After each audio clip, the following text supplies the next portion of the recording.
आज हम लोग पढ़ेंगे कूलॉम्स लॉ का vector form. Coulomb's law in vector form, Coulomb's law in vector form, Coulomb's law in vector form.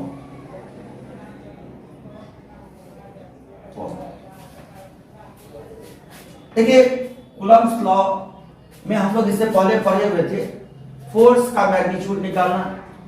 आज हम लोग पढ़ेंगे फोर्स का मैग्नीट्यूड और डायरेक्शन निकालना, दोनों कैसे साथ निकलेंगे। इसके लिए हम लोग दो चार्ज लेते हैं, दो positive charge, positive point charge. एक चार्ज हमने क्या लिया Q1 और दूसरा चार्ज लिया पॉजिटिव चार्ज है और दूसरा चार्ज Q2 लिया, और दोनों के सेंटर टू सेंटर का जो डिस्टेंस है उसको हमने R मान लिया। दोनों के सेंटर टू सेंटर का जो डिस्टेंस है उसको हमने R मान लिया।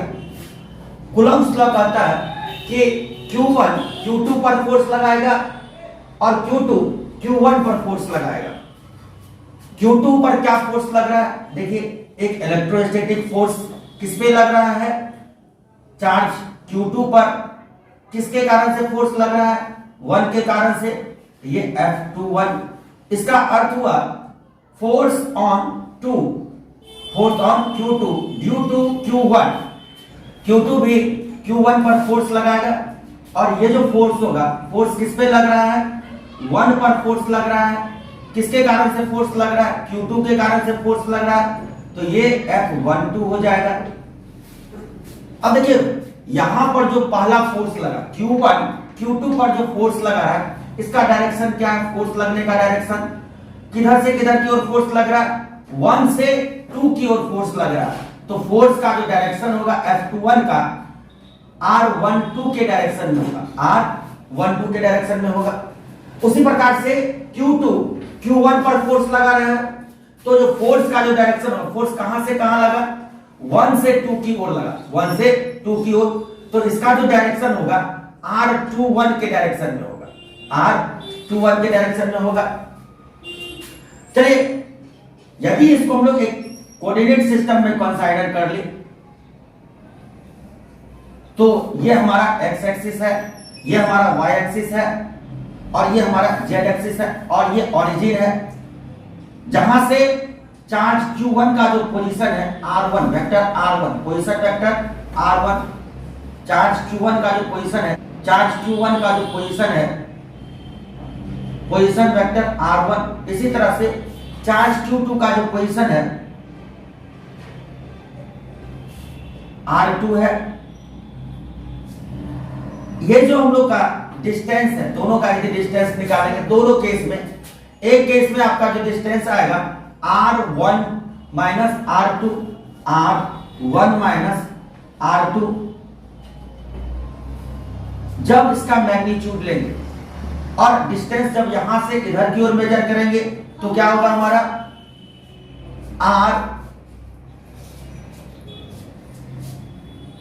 R1 minus R2, R2 minus R1, दोनों बात बराबर है। ये हमने R मान लिया। अब देखिए हम लोग कूलॉम्स लॉ अप्लाई करते हैं, तो कूलॉम्स लॉ में यदि पहले इस फोर्स के बारे में बात करें, F12 क्या है? F12 इलेक्ट्रोस्टैटिक फोर्स है। F12 इज फोर्स,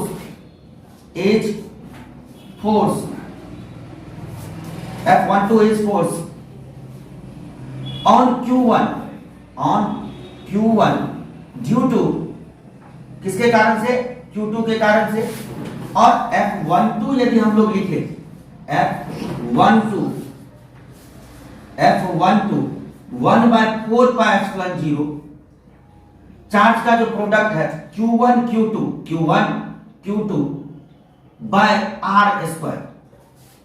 इसका जो डायरेक्शन होगा 1 2 का जो डायरेक्शन है, 1 2 का जो डायरेक्शन है, ये 2 से 1 के तरफ लग रहा है। तो ये हमारा यूनिट वेक्टर है और यूनिट वेक्टर का काम क्या होता है? डायरेक्शन देना। Where R21 cap is unit vector gives the direction of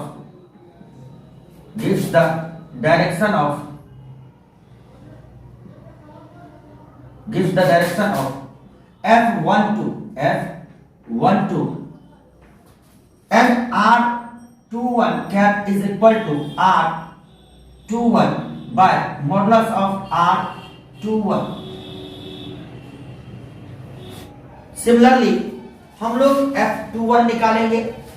F21 निकाल रहे हैं, देखिए F21 का अर्थ क्या है, F21 है क्या जी, पहले इस चीज को जान लेते हैं। F21 is force,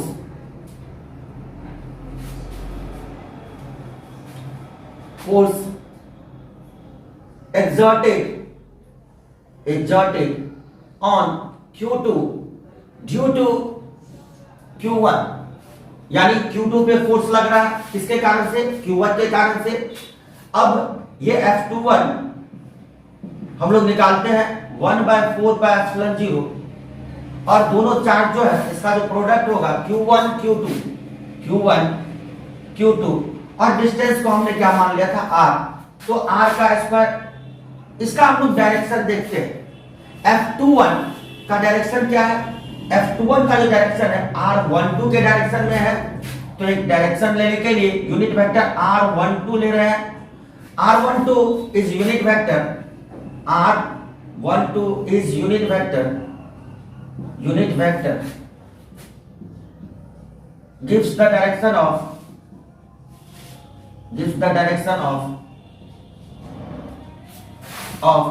force, F21। और यदि हम लोग R12 कैप निकाले, ये यूनिट वेक्टर है, तो R12 bye modulus of R12 के बराबर होगा।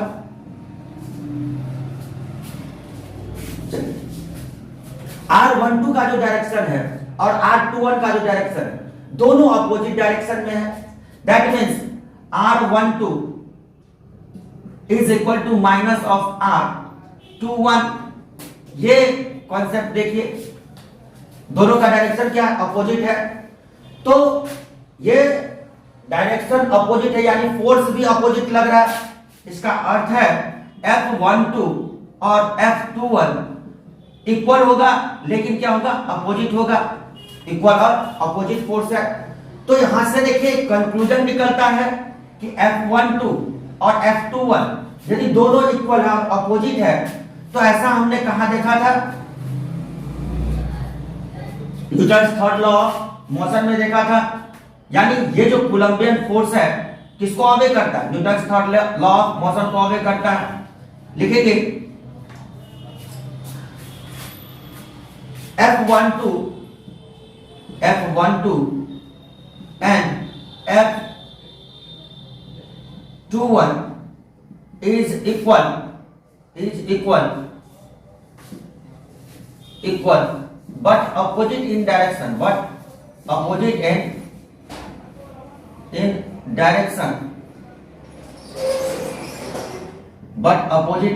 direction, so we say that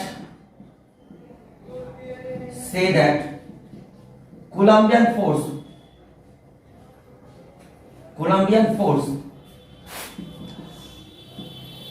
obey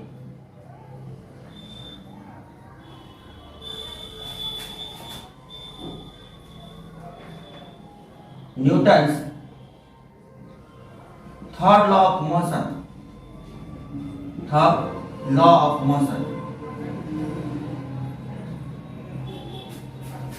ये पहला कंक्लूजन हुआ। एक दूसरा भी कंक्लूजन है, ये कंक्लूजन हम लोगों ने ऑब्जर्व किया। F12 and F21 acts along the center of these two charges,